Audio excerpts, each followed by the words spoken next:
message here, the sermon, is going to be called A Story of Two Kings. This is of King David and King Saul. And, you know, in the Bible, both kings, both David and Saul, started out well. Both men had incredible successes in their lives. And also both men had some pretty bad failures. Both of them messed up really bad. Saul disobeyed the Lord's commands, while David committed adultery and murder. In the end, one was blessed by God, but the other was rejected by God. So why did one king flourish while the other faltered? Why was David called a man after God's own heart, while Saul was rejected by God? So what was David's secret? Today they might ask, what is the secret to your success with God? You know, what can you tell us? Well, this story begins in the book of Samuel. To give you a little background, when Israel came out of Egypt into the promised land, they had no king. For about 300 years, Israel was ruled by judges. You had a theocracy here. You didn't have a kingdom or a monarchy. Okay? Well, Samuel was the last judge in the book of Judges. He was getting old. When he had advanced in years, it was coming time to appoint another judge. Now, Samuel had two sons that were helping him out. You know, they were, doing the work, in the temple. They were priests, but these two guys were pretty corrupt. They were taking bribes, perverting justice. In other words, you had a pair of corrupt politicians here, and everyone knew about it. So the people approached Samuel and they said, we don't want your sons to rule over us. I mean, these guys, they're just bad characters. And they told Samuel, we want to be like the other nations. We want a king. And Samuel talked to God about this, and God said, they haven't rejected you, Samuel. They've rejected me. Well, long story short, God gave in to the people's demands. He said, okay, I will give you a king, but you're not going to like it. He said, this king will tax you. He will take the best of your vineyards. He'll take your sons and daughters, put them in his army, use them as servants. This is going to really hit your pocketbook pretty hard. Well, later on, this came true. What happened during Solomon's reign, the tax on the people was so heavy that when Solomon passed the kingdom over to his son Rehoboam, the people said, you need to lighten our tax load. This is too much money. Rehoboam said no, and Israel was torn in two. You had a tax revolt. You had a civil war. So what God told the people did come to pass. Well, the people wanted a king, and God said, okay, I'll give you a king. Well, in 1 Samuel 9, Saul's father Kish had some donkeys that came up missing. So he sends his son Saul out to look for them. Saul looks high and low for these animals. Looks throughout all the land, but they're nowhere to be found. Where'd they go? So when Saul's about ready to give up, his servant says, hey Saul, we're coming by this town and there's a seer who could probably tell us where the donkeys are. Anything he says comes to pass. See, in the Old Testament, if you wanted to consult God, you would go to the seer. Okay? In other words, this guy can see into the spiritual realm. He can see what God is doing. So thus, way back then, the prophets were called seers. And the day before Saul came up to see Samuel, God spoke to Samuel and said, there's a man that will be approaching you tomorrow. This is the one who I have chosen to be king. He's got some donkeys that are missing. You're going to tell him where these donkeys are, and you're going to anoint him as king.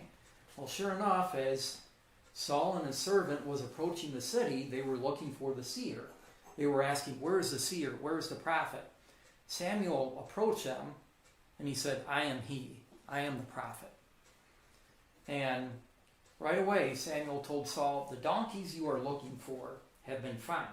Well, this is interesting because Saul didn't even ask Samuel what he wanted yet. Samuel just read his heart. In other words, he had his mail read by God.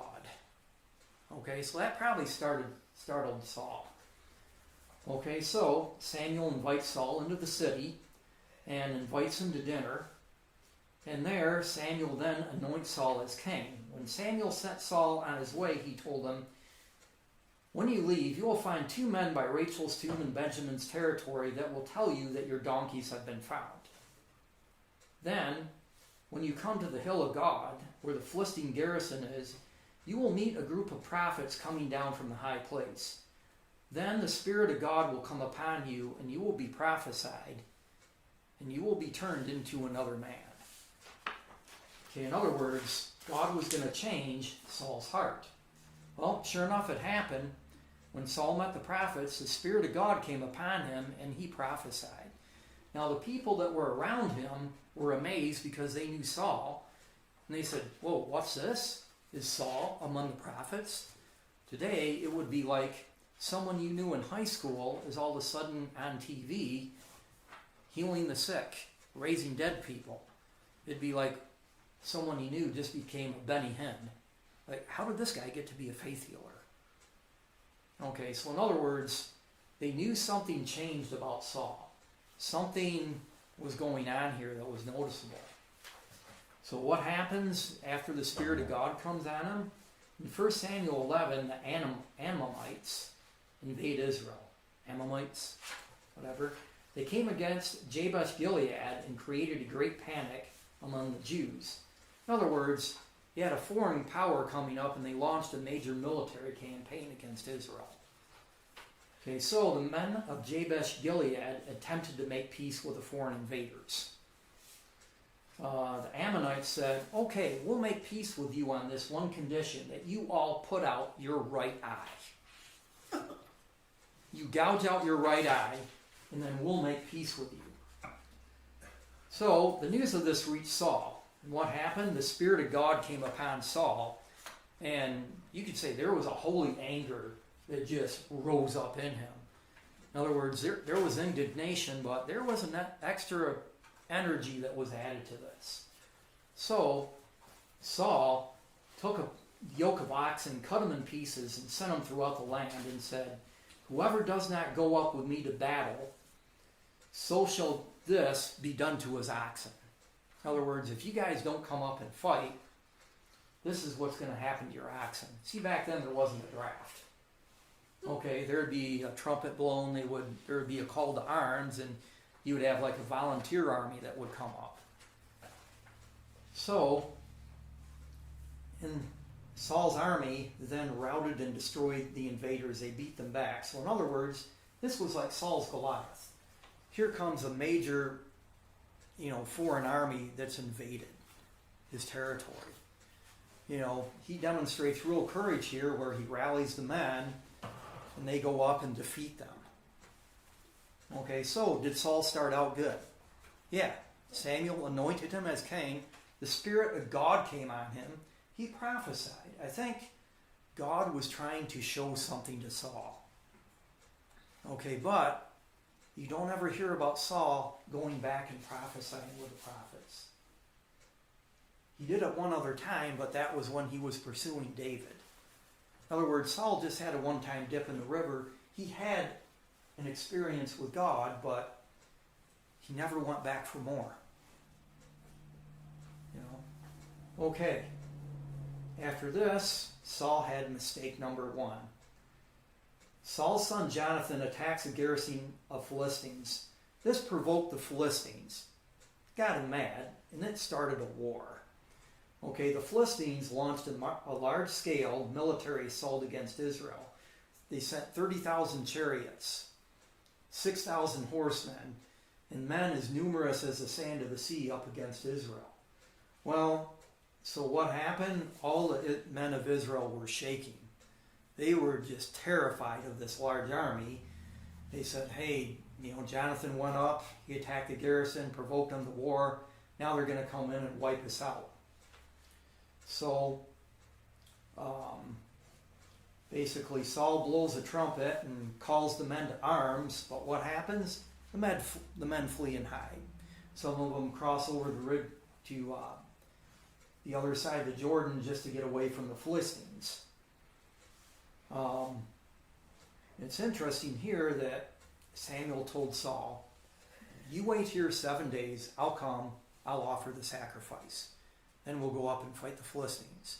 There's encouragement. He says, you do this, we'll be victorious. Well, 7 days went by, Samuel didn't show. So what did Saul do? He acted as priest and offered the sacrifice himself. Okay, in the book of the law, the priest is supposed to offer the sacrifice. I think Saul knew this, but Saul was in a panic. A foreign army came in, his army fled and hid, and Samuel didn't show. So right as Saul's finishing making the sacrifice, Samuel arrives but isn't too happy. Samuel confronts Saul about the disobedience with the offering. He asks, what have you done? Why have you done this? Why didn't you wait for me? Well, in other words, Saul disobeyed the command of the Lord. He broke the law. He made excuses and tried to justify what he did. He didn't take ownership of his guilt. He told Samuel, the Philistines are coming with a menacing army. My men scattered and you didn't show. So I felt compelled to offer the sacrifice. In other words, it's Samuel's fault that Saul sinned. Because you didn't show in time, I had to do this. Well, Samuel told Saul that his kingdom won't continue and God has sought out a man after his own heart. In other words, Samuel told Saul, you're not going to be king. You're fired. Okay? You ever seen The Apprentice with Donald Trump? He'd say, you're fired. Okay, so this is what happened. Well, Saul wasn't after God's heart. It's interesting. There's something that you don't see that tells a lot. David wrote a lot of psalms, but you don't see any psalms that Saul wrote. Okay? There's an absence of prayer and personal relationship with God. He had to one time dip in the river. He met the prophets and prophesied, but never went back for more. I think that was an invitation to draw Saul in to have a close relationship with God, but Saul didn't want that. Well, then he made mistake number 2 with the Amalekites. Samuel tells Saul he has a message from the Lord for him. God says, I'll punish him, Amalek, for what he did to Israel, how he ambushed him on the way when he came up out of Egypt. He instructs Saul to wipe them all out. Says, even kill all their livestock. Basically, he says, annihilate them. Okay? Well, Saul somewhat obeys the command. Okay, but not all of it. Maybe enough to satisfy everyone. He wipes them out, but spares the king and the best of the livestock. Now wait, God said, annihilate everyone. Did God say save the king too? No. Did God say save the best of the livestock? No. God says kill all the livestock. Well, that didn't happen. Samuel then confronts Saul about disobeying God's command. Samuel says, what is this buying? What is this sound of sheep that I hear? What is this baa? What is this mooing of cows that I hear? And again, Saul makes excuses. He said, they spared the best of the animals, so we can use them to sacrifice to God. I mean, we had a good intention in mind. We're going to dedicate it to the temple. He says, we're going to, nowadays he'd say, we're going to give it to the church. Pastor is going to enjoy this. Well, there's some half-heartedness going on here, and Saul wasn't exactly telling the truth.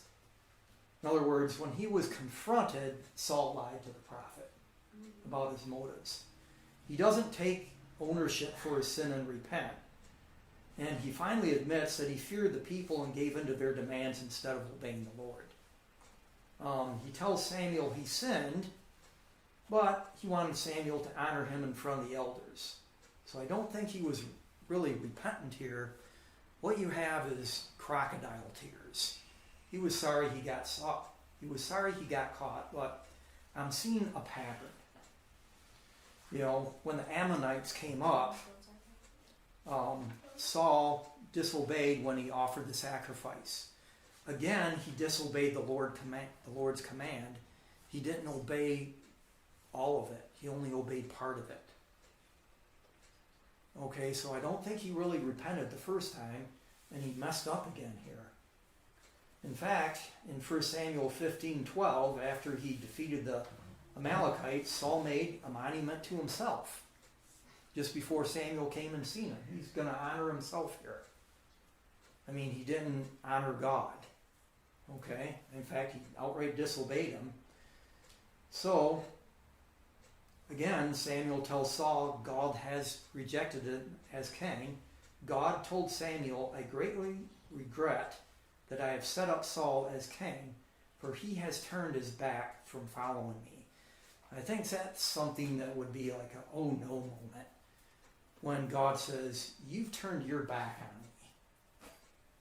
me. Okay, usually that would be a time to say, okay, I need to stop, repent, and straighten up here. I mean, if he really wanted to seek God, but that didn't happen. Well, it's interesting when we look at David. After Saul had messed up, the Lord told Samuel that he had rejected Saul as king and had another man in mind for the job. In other words, he's got a new president. So God directed Samuel to go to a man named Jesse who lived in Bethlehem. Samuel invited Jesse and his sons to the sacrifice because one of Jesse's sons was to be next king. And as Candy said, Jesse presented all his sons before him, and there were 7 of them that he brought before Samuel, and Samuel said, no, none of these are to be king. And they asked Jesse, do you have any more sons? He said, yeah, I got one, but he's the youngest. He's out tending the sheep. And Samuel says, bring him here. And when David approached Samuel, God told Samuel, he's the one that's going to be king.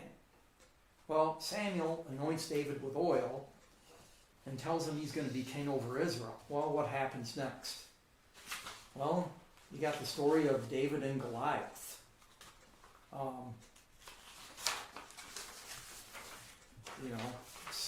David started out well. He was anointed to be king, and the Bible says when he was anointed, the Spirit of God came upon him. Okay?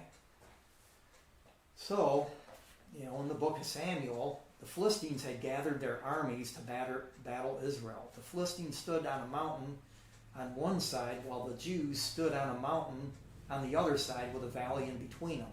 One army would be on this mountain, the other army would be on this mountain, and there would be a valley in between. So both sides would come down off the mountain, and they would fight in the valley. Then at the end of the day, they would go back up to the mountain and camp out. Okay? Well, while this was going on, the Philistines had a giant that was one of their soldiers named Goliath. He was roughly 9 foot tall. He would go out every day and mock the armies of Israel. He said, if you guys have a champion, let him come and fight me. If he wins, we will be your servants. But if I win, you will be our servants. He did this for 40 days. And of course, when the giant came out, they saw this big guy, and it just installed fear into the whole Israeli army. Everyone was terrified and afraid of the giant. Well, what happened, Jesse sent David along with some provisions to Saul's army because 3 of Jesse's sons were soldiers serving on the front lines in Saul's army. So he said, here, take some provisions, give them to my boys, and find out how they're doing.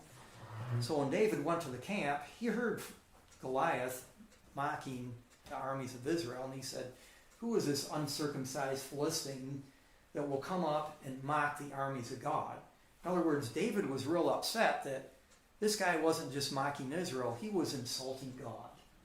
And there was a holy indignation that rose up in David. There was, like, you could call it a holy anger. So, long story short, David tells King Saul that he would like to fight the giant. So David goes up, he slays Goliath. And the giant falls. So, like Saul, David started out well. They were both anointed by God. The Spirit of God came upon them. David slew Goliath. Saul, defeated an invading army, that kind of looked like that was his Goliath. So both had real good beginnings, but like Saul, David also sinned. Well, you got the story of David and Bathsheba. Many years later, it was during springtime, when the kings go out to battle, David sent his army out to fight against the Amalekites. But David remained in Jerusalem. Well, David was supposed to be out fighting because this is when the kings go to battle. So he sent his army out to fight while he stayed in the palace. So David had some idle time on his hands. Well, that's the topic of another sermon. Well, while he was there in Jerusalem, one evening David walked out on the roof of his house. From there, he saw very beautiful women bathing. Well, back then in these times, people would take a bath on the top of the house. You had a lot of flat roofs, and they would take a bath there. So basically, he saw this naked woman taking a bath. Okay? He's kind of a peeping Tom. So at least that, he went up and, there it was. Well, David could have turned around and walked back into the house, but he didn't do that. Instead, he inquired about her. He said, "Who is that woman?" And someone said, "Isn't this the wife of Uri the Hittite?" He said, "But dude, this woman is married." Okay, she's a married woman, but David just went, So he sent messengers to fetch Bathsheba. She came. Well, long story short, David got her pregnant. Okay, so you got a pretty bad case of adultery, going on here. Now back then, the punishment for adultery was death. You would be stoned to death. Okay, both people would be stoned. Okay, well, when David found out she got pregnant, he tried to cover his tracks. Her husband Uri was a soldier in David's army who was deployed in battle at that time. David calls him back from the front, talks to him, asks how the battle is going, and he says, "Go home, be with your wife." So he tried to get Uriah the Hittite to sleep with his wife. Then it would look like Uriah got her pregnant, not David. So he's trying to mask this over. Well, that didn't work. Uriah wouldn't sleep with his wife. He slept outside. He said, "Why should I go in and be with my wife and enjoy myself while all of Israel is engaged in battle?" He said, "This isn't right." Well, when David saw that didn't work, he called Uriah up to the palace again and talked to him, had dinner with him, and got him drunk and tried to send him back to his wife, to make it look like Uriah got her pregnant. Well, he still wouldn't sleep with his wife. So that plan failed. So finally David he got frustrated, and he sent Uriah back to the front. Well, then David told his general, he said, "Set Uriah in the forefront of the battle. And do this in the hottest battle, and then have the troops retreat from him, that he may be struck down and die." So what happened?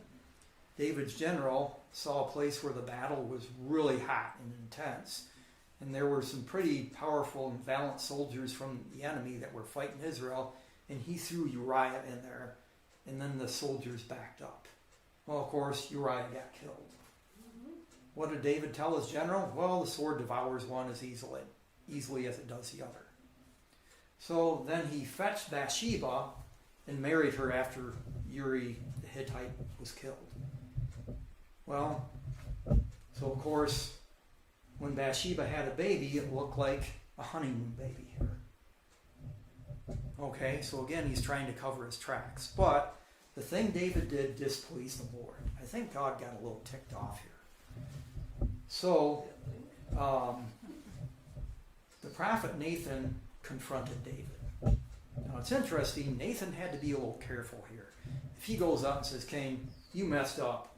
You're done for. You got to die. Well, David has all his army and soldiers there, and probably 20 or 30 spears might be coming at Nathan. Okay, so Nathan told David, there were two men in the city, one rich, the other poor. The rich man had much livestock, but the poor man only had one ewe lamb that he loved like a family member. A traveler came to the rich man one night.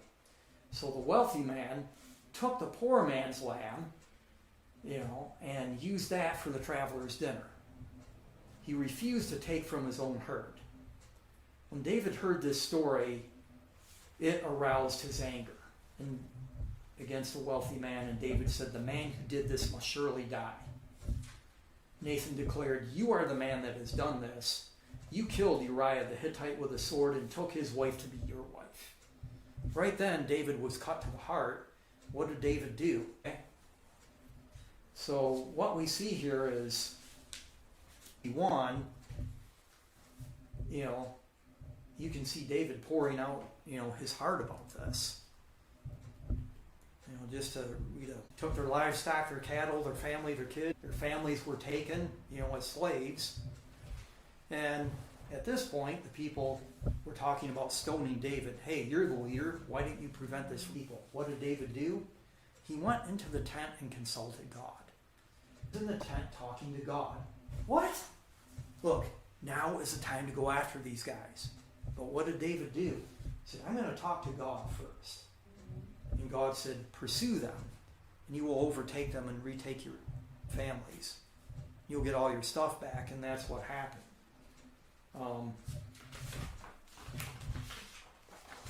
So, just add on both of them. You could say they both had an experience, maybe you could call it a salvation experience with God. They encountered Him. Okay? They both made terrible mistakes. One was blessed, but the other rejected by God. And this, why was one blessed and the other rejected? It was how they responded when they were confronted by sin, but also one had a relationship with God, the other didn't. In the Bible, in Proverbs, it says, though a righteous man falls 7 times, he rises again. Well, when he falls, it's the Spirit of God in him that causes him to rise up again. God's Spirit left Saul. The Philistines sent another army against Israel, and Saul asked God, shall I go up against them? God went.